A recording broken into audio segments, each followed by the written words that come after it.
আগামী জাতীয় সংসদ নির্বাচনকে সামনে রেখে কয়েকটি গুরুত্বপূর্ণ ইস্যুতে নির্বাচন কমিশনের ভূমিকা, কোনো কোনো বিষয়ে কিছু ইনফরমেশন গ্যাপ, কিছু অস্পষ্ট অবস্থা, এগুলো পরিষ্কার করার জন্য নির্বাচন কমিশনের সঙ্গে আমরা আজকে মিলিত হয়েছিলাম এবং সুনির্দিষ্ট কিছু বিষয়ে ওনাদের সাথে আমাদের আলাপ আলোচনা হয়েছে। তার মধ্যে একেবারেই প্রথম এবং সর্বাধিক গুরুত্বপূর্ণ, যেটা দেশবাসী 18 কোটি মানুষ যে নতুন গণতন্ত্রের অভিযাত্রার জন্য অপেক্ষা করছে, সেটা হচ্ছে একটি অবাধ, সুষ্ঠু, স্বচ্ছ, গ্রহণযোগ্য, নিরপেক্ষ জাতীয় নির্বাচন। সেই নির্বাচনের সুনির্দিষ্ট তারিখ ঘোষণা, এটার জন্য জাতি অপেক্ষা করছে। নির্বাচনের ঘোষিত যে টাইম লাইন, আসন্ন রমজানের পূর্বেই নির্বাচন করার ব্যাপারে যে জাতির কাছে সরকার এবং পলিটিক্যাল পার্টি স্টেক হোল্ডার আমরা যারা কমিটেড,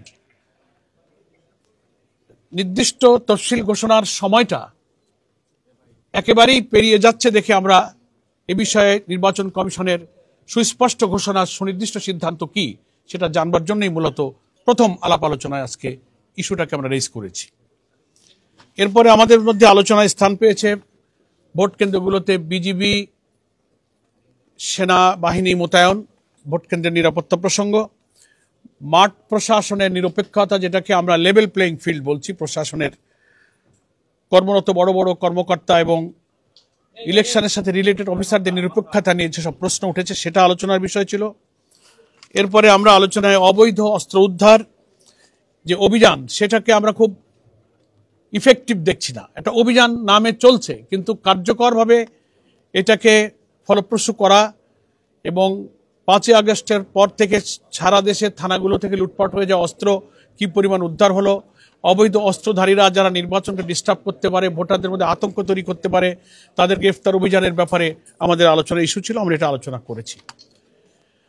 আর একটা ইম্পর্ট্যান্ট ইস্যু ছিল প্রবাসী ভোটার যারা এবার ভোট দেওয়ার জন্য সারা দুনিয়াতে প্রায় 1.25 কোটি ভোটার বা তার বেশি রেজিস্ট্রেশন হচ্ছে।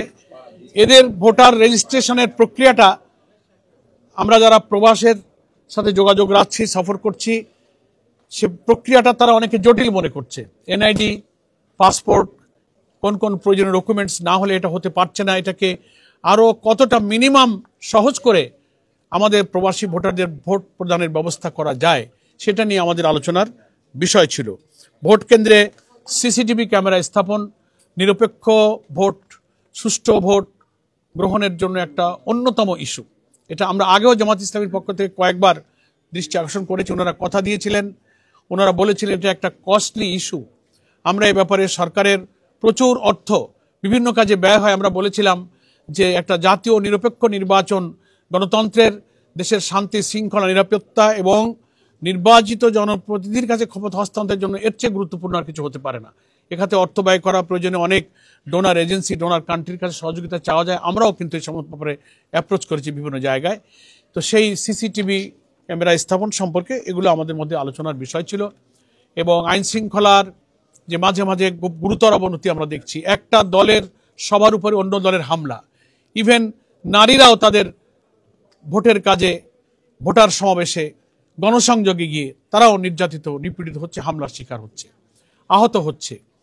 এই সব পরিস্থিতি নিয়েই আমরা মূলত নির্বাচন কমিশনকে এখনই সিরিয়াস না হলে তফসিল ঘোষণার পর নির্বাচন কতটা সুষ্ঠু হবে, কি কি আশঙ্কা আছে, কিভাবে ওনারা চ্যালেঞ্জ ফেস করবেন, সে ব্যাপারে ওনাদের কি গৃহীত ব্যবস্থা, কি পদক্ষেপ ওনারা নিচ্ছেন, সুনির্দিষ্ট সুস্পষ্টভাবে সেগুলো বুঝবার জন্য মূলত আজকে আমরা 6 সদস্যের এই প্রতিনিধি দল বৈঠক করেছি।